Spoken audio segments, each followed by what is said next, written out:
Hello everybody.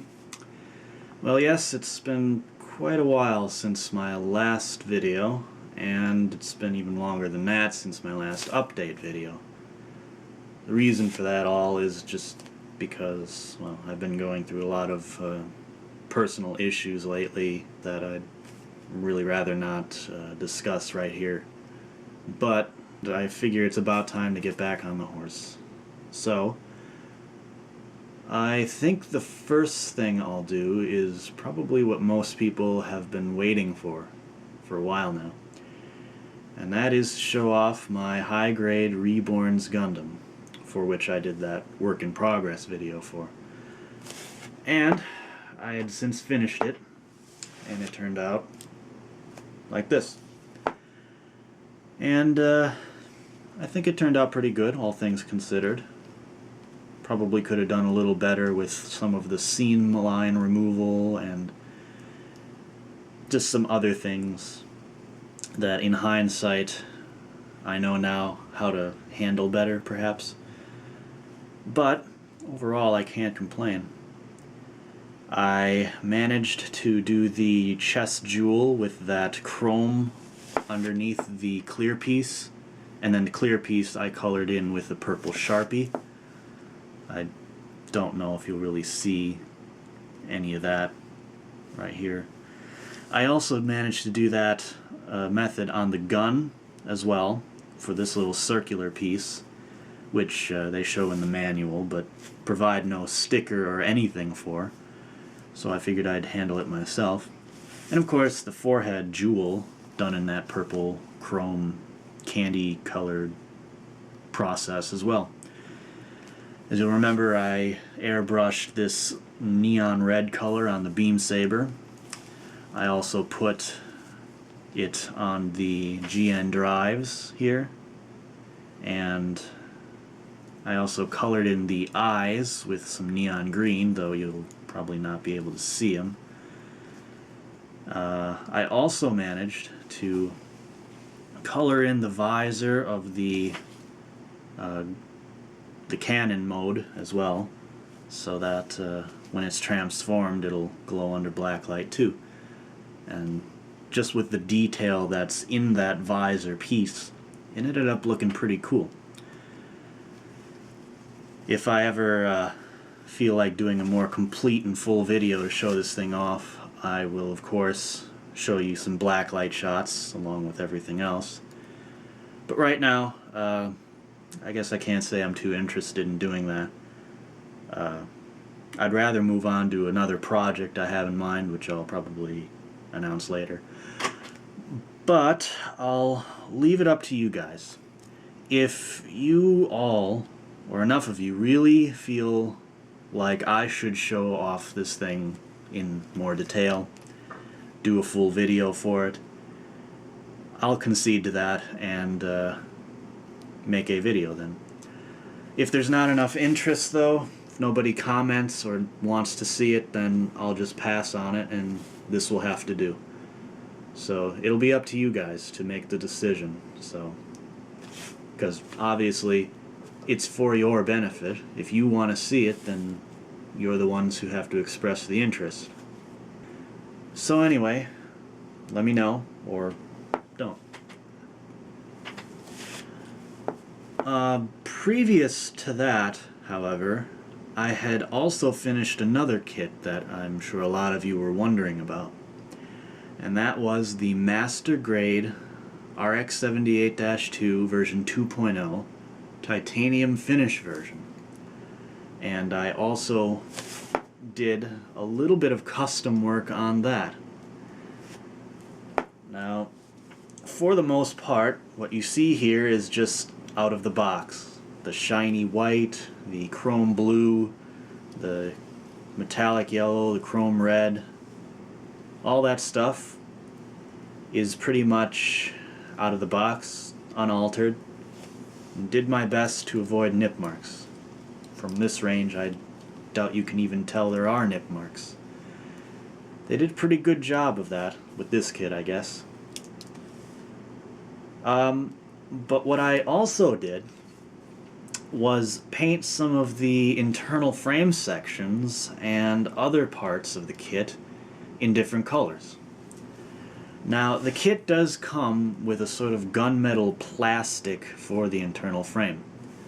Well, I use that to my advantage for a few things, but I also did some of my own gunmetal painting.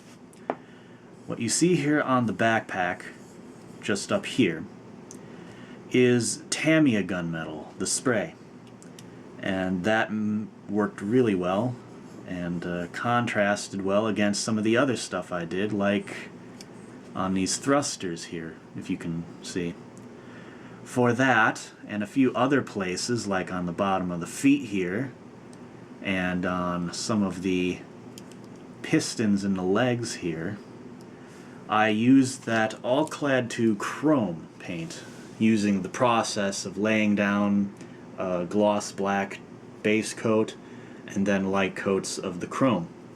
And I'll tell you, it's a real simple thing, but it adds so much more to this kit and makes it just stand out even more than it normally did. But that's not all. If you notice on the hands here, you might see that the color is not just straight gunmetal. It's got a tint to it, of sort of a blue-green color. Well, I had the inspiration from a couple sources to make this alteration. I had remembered back on the box art of the high-grade Universal Century Gundam, this same mobile suit, and the Master Grade 1 Year War version with the anime colors version of that.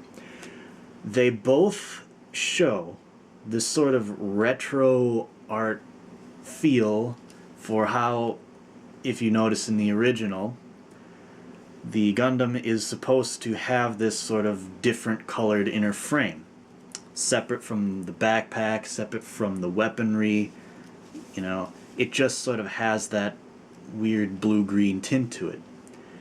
And figuring that this was sort of my homage to the 30th anniversary of Gundam by even buying this thing, I figured I'd do it justice and really throw it back to the retro design, which this Master Grade captures pretty well. And the color I used to achieve this effect was a Tester's spray enamel, and the color was, if I'm remembering this right, Shea Zoom Teal Pearl. And I just sprayed this directly on to the gunmetal plastic, and it came out looking like this, which is pretty much perfect, you know. So if you have any desire to do this for yourself, that's how I did it. Also, you'll notice I painted the beam saber from clear pink to this neon pink, which will glow under blacklight. And I think for the most part I might try doing this with the remainder of my beam sabers on all the kits I'll build from now on. I did it with the Reborns Gundam, I did it with this, and it just kind of makes sense, you know. Now that I have an airbrush, I can spray it on these beam sabers pretty easily. You know, you can sand the beam sabers down a bit, throw on a little primer. That'll help everything stick a little better. Because that plastic that the beam sabers are made out of is kind of like polycap plastic. It's sort of rubbery, and paint doesn't stick well to that. But I haven't had too many problems with this. You know, I just have to be careful with it and make sure I don't scratch it and all that, but it looks pretty good. I also have some other pieces from this kit, including like the weaponry and whatnot. I'll start with probably the most impressive part, the shield. And most of this is just straight out of the box with the coating that it came in. I love that red. It's still one of my favorite colors on the whole kit. But you really get to see some of the white and how the silver shows through in the panel lining and the details all over there. In addition, I also spray painted these connection bits with the Tamiya gunmetal up here as well. These are actually hard points to mount some of the weaponry, and they show through on these little screws in the front there. And if you'll notice, with a little tab on the back, you can flip up this viewfinder guard thing, which works pretty good. This cross came in the gold, nothing done there. I think it turned out pretty good. Like the beam saber, I also painted the Gundam Javelin, and I had to do some seam line removal on this because this ball here is actually two halves that sandwich together, and if I didn't remove the seam line, you'd have this really apparent ugly line running right down the middle of this bottom section here.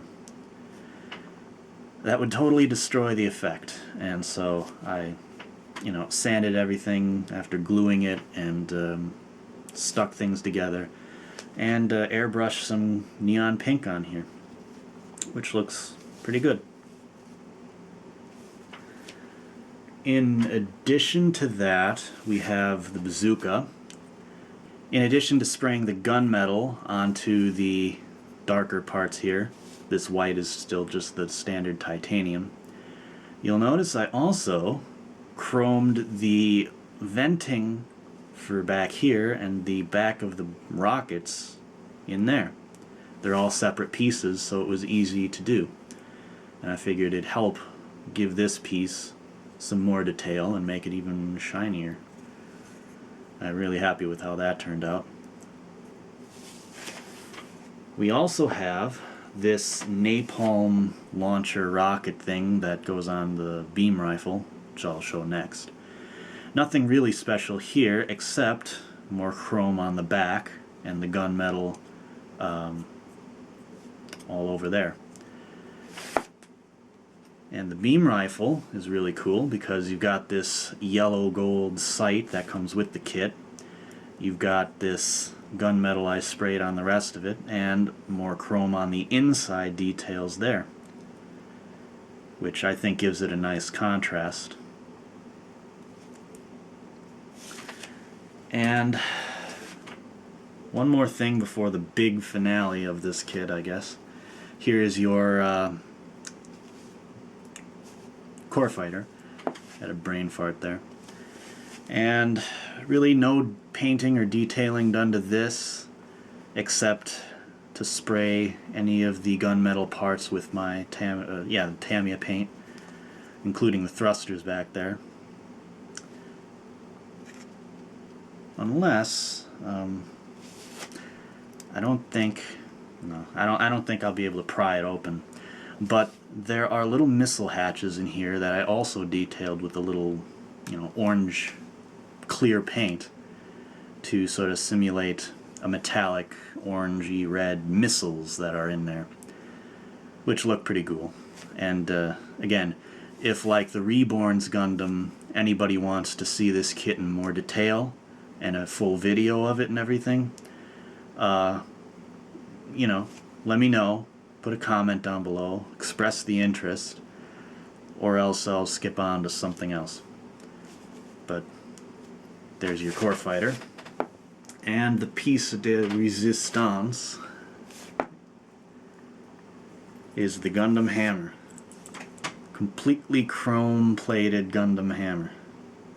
This I also had to do seam line removal on the main, the ball thing. I stuck on all the little spikes and sprayed it as is. It turned out awesome, I have to say. Probably my favorite part of this kit that I customized. And I didn't just stop at the ball. I tried to do the chain too. And that's not as easy as you think. First of all, it's made out of a different sort of weirder kind of plastic. And while you're spraying it, even with an airbrush with very light flow, it's going to bounce around in the wind a lot if you don't weigh it down enough. So that's what I had to do to try to give it an even coat. And I think it was well worth the effort. The handle is made out of, or sprayed with the Tamiya gunmetal as well. And overall, I'm very pleased with how it all turned out. So, in case I haven't really proven my point with all that so far, All Clad 2 paint is awesome. Get some. And anyway, there's one more kit that I've built that I haven't shown off yet, and it was the most recent of all of these. And that would be the Master Grade Char's Zgok.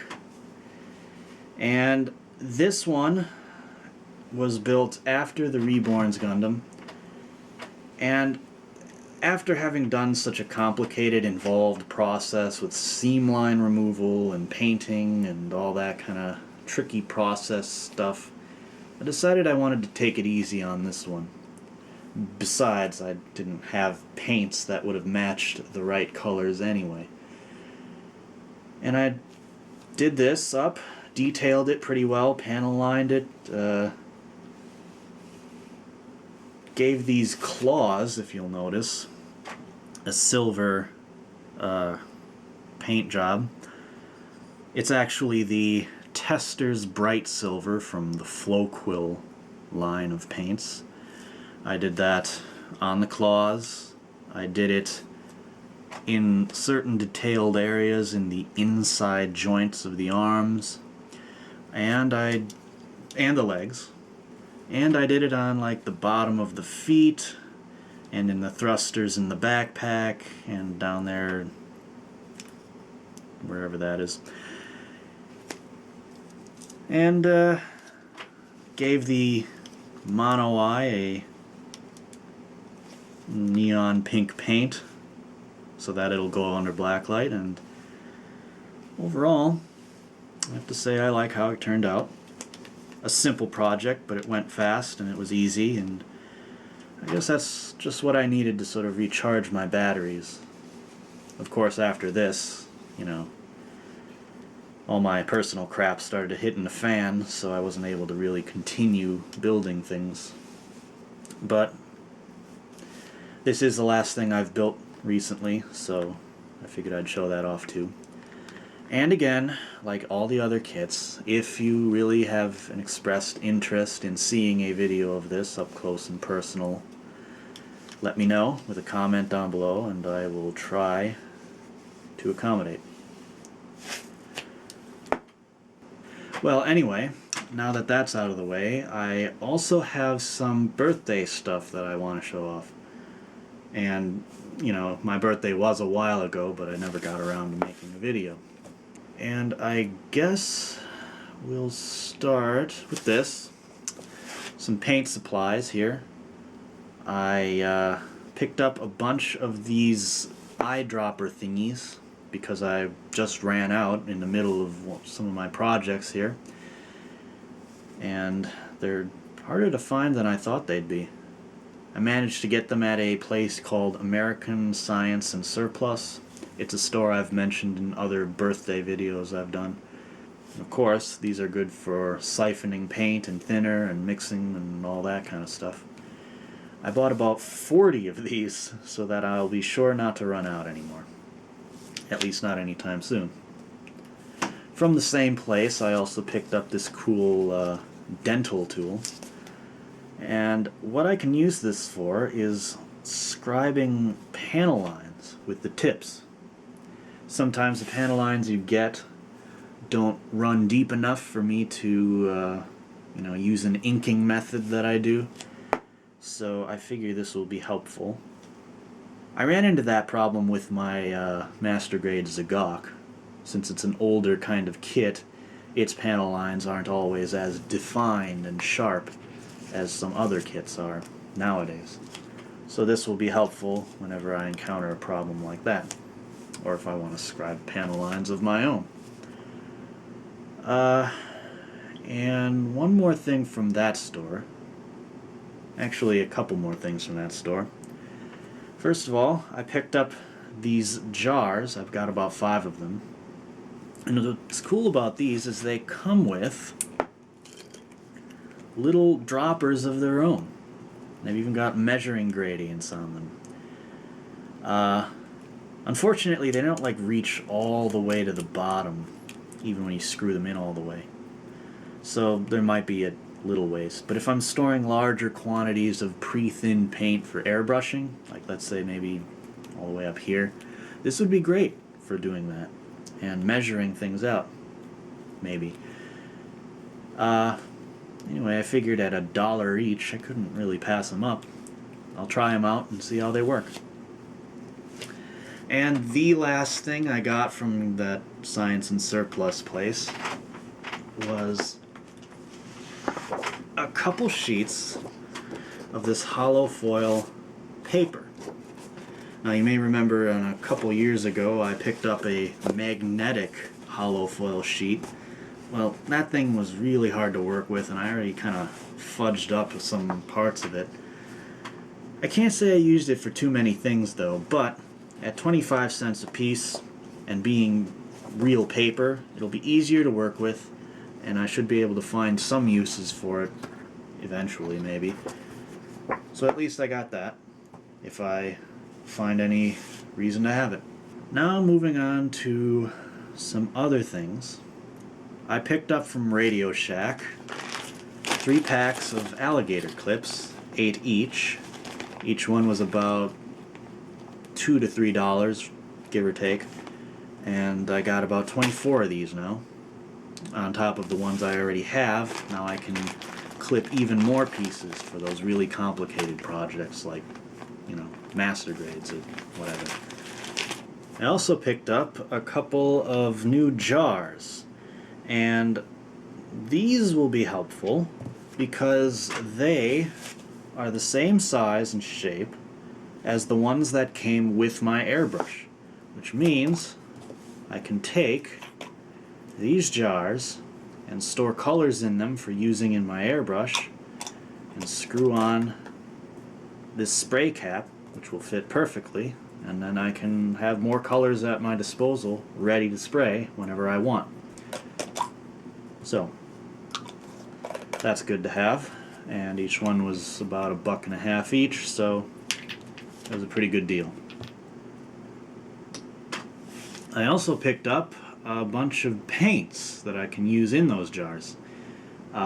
We have here 2 of the tester flow quill colors. This one is bright gold, and this one is gunmetal. And these flow quill metallics have really been impressing me, because if you know how some metallic paints will have that sort of gritty, sparkly looking appearance to them, these are far more smooth and they look more like plated metal, like real metal. And so these should be useful for some projects or another. And along similar lines, I picked up these Model Master Testers Metallizer lacquer paints. And these are specifically to be sprayed through airbrushes. And what you can do with these is buff the finished paint so that it receives a higher shine to it. And the colors I got here are aluminum plate, a lighter color, and magnesium, sort of a darker steel / gunmetal type color. So I'll be able to use those for something, I'm sure. Also, we have 3 other standard colors from testers as well. The first here is a Flow Quill ATSF Red, and this is sort of a pale, pinkish salmon red kind of color almost. And then we have RAF Trainer Yellow, which is sort of a lighter, dustier kind of yellow. And then we have Cobalt Blue, which is a nice sort of lightish toned but well saturated blue color. Now, what I'm planning to do with these paints and a few others is to do a custom paint job for my 1/60th scale Exia. And I was planning on doing sort of a cross between an anime accurate and designer colors version color scheme for that kit. And I may even try to achieve some specific colors by mixing different colors together or whatnot.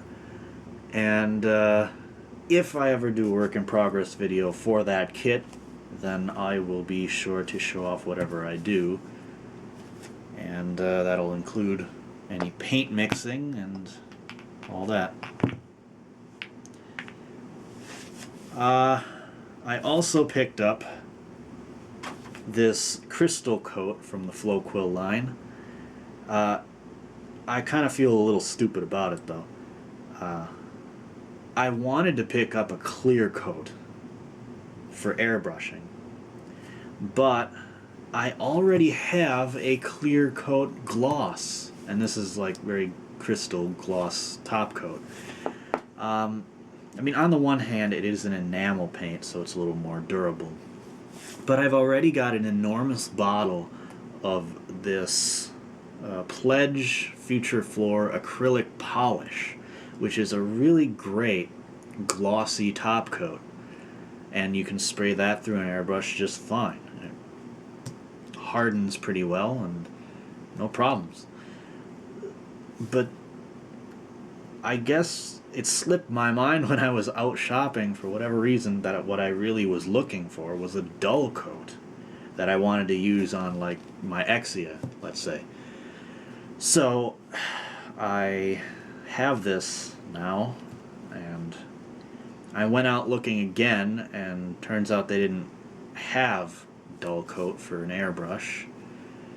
So to remedy the situation, I went out and picked up this Krylon matte finish top coat, and I've tried it out on a couple little test pieces here and there, and I think it'll work out alright, I guess. And if not, I'll figure something else out, I guess. And the last two paints here I have are from Testors. Or sorry, Tamiya. Duh. And we have gunmetal, like I used on my master grade titanium finish Gundam, and Metallic Red, which I was hoping to use, at least in some part, for my master grade Sinanju whenever I get around to building that. This will, if it works out, or if I decide to use it, it will be part of a really kind of intricate, multi-layered process to achieve a sort of interesting color metallic kind of thing that if or when I do it, I'll show off what I mean. But what's really cool about this, first of all, they're lacquer paints, so they're high quality and they're really good and durable. The only problem is they're a bit hazardous. But there's something else that you can do with these sprayed can versions. You can extract them from the can into a jar so that you can spray them through an airbrush. Why bother? Well, when using a spray can, you waste a lot of the paint that's sprayed. A lot of it just goes off into the world and it doesn't get onto the part. Well, that paint could be better used through an airbrush, which applies the paint much more precisely and conservatively so that you're not just spraying paint into the wind for no reason. You could use probably about half this can to airbrush nearly all of the red pieces that are on the Sinanju Master Grade. I'm guessing that's a pretty accurate estimate.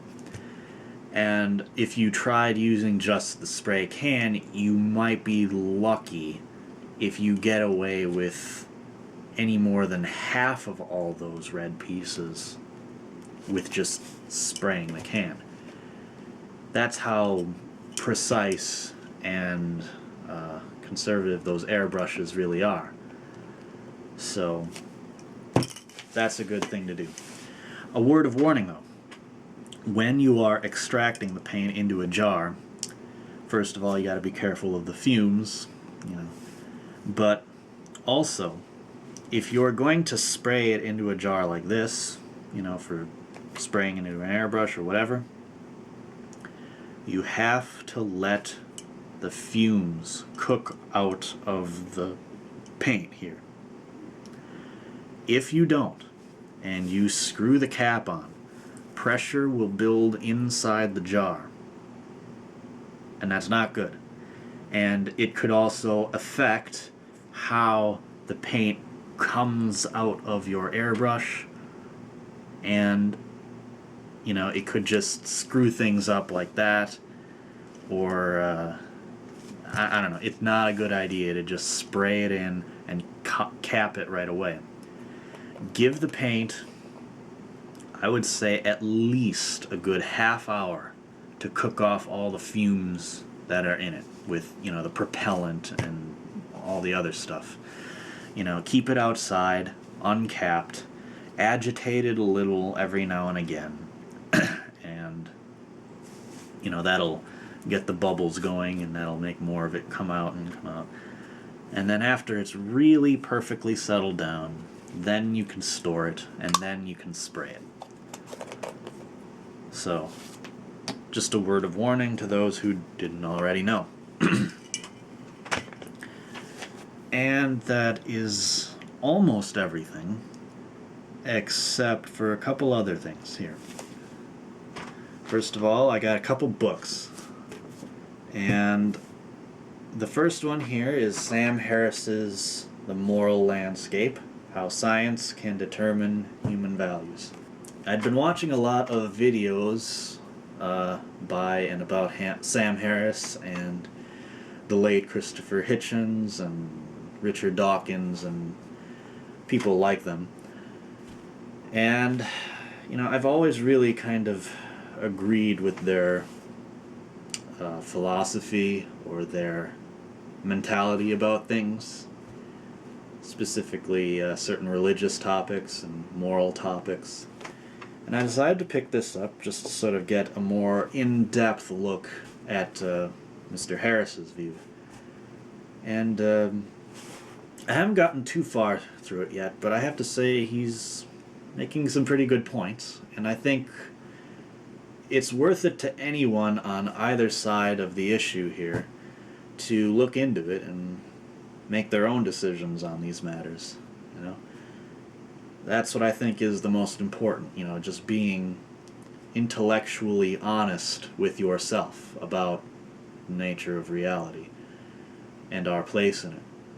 And that's more or less a part of what he's trying to say in this and his other speeches and topics throughout YouTube and wherever else. So I will enjoy reading this as well, along with this book by the DK Group, bookmaking company, whatever, which made this book about prehistoric life.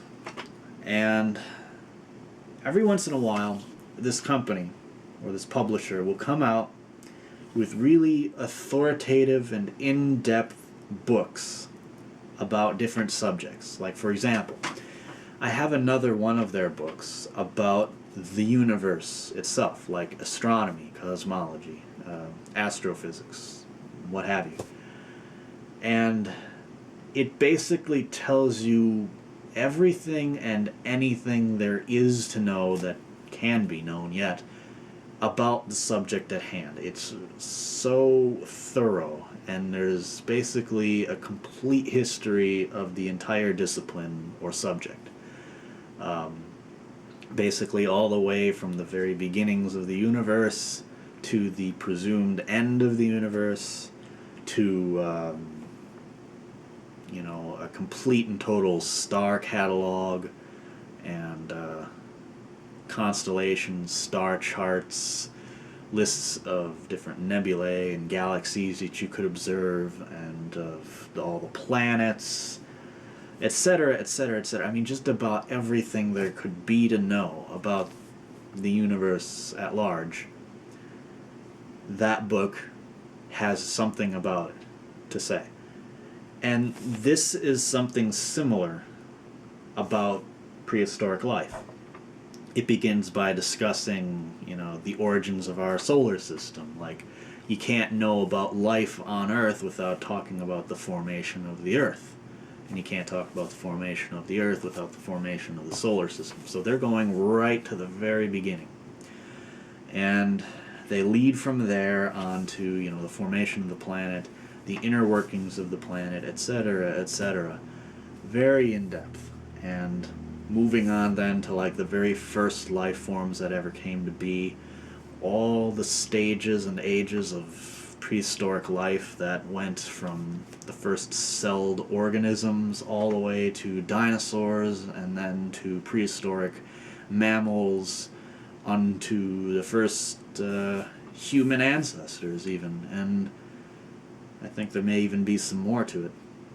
They try to make it all sort of relevant. Like, there's one example in here that I thought was pretty cool, if I can find it. There's this little section here about Earth's magnetism. Inside our Earth is a magnetic core of iron, and this affects our magnetic field around this planet. It's called the magnetosphere. Ways in which you can recognize this are, the compass points north. That's because of the northern pull of our magnetic field. There's also the aurora borealis, the northern lights. This occurs when charged particles from the sun interact with strong magnetic fields surrounding the Earth. Provides this weird light show of energy in the atmosphere. But what you might not have thought about, that they made some connection to, are sharks in the ocean. They have the perception of, being able to sense magnetic fields from, struggling prey, but they theorize also that they use the organ in their body that senses these magnetic fields to hone in on the Earth's magnetic fields and to navigate the waters for migration and things. And that's just something you wouldn't normally just make an automatic connection with. But this book points out all sorts of neat little things like that. That's just one example. And so I figure this will be a pretty entertaining read, and may perhaps help me on my way to learning more about prehistoric life, which I've always been a fan of overall. Ever since childhood I was interested in dinosaurs and stuff, and it never really went away, never really grew out of it. So, that's something cool. And anyway, I guess that's just about it for now. In time there may be more things to show, but maybe not, I'm not sure. But whatever the case is, whenever something happens, I will make a video about it, whether it be new stuff to show or a new project that I'll be starting. Maybe the 1/60th Exia will be my next project. But again, like I said before, if any of you have any great interest in seeing either the Reborns Gundam High Grade, the Master Grade Titanium Finish Gundam 2.0, or the Master Grade Zgok Char Custom, you'll have to leave a comment down below saying that you're really interested in that, and I will see about making a video for it then, if there's enough interest. So, until then, or whenever, thanks for watching, and I'll catch you later.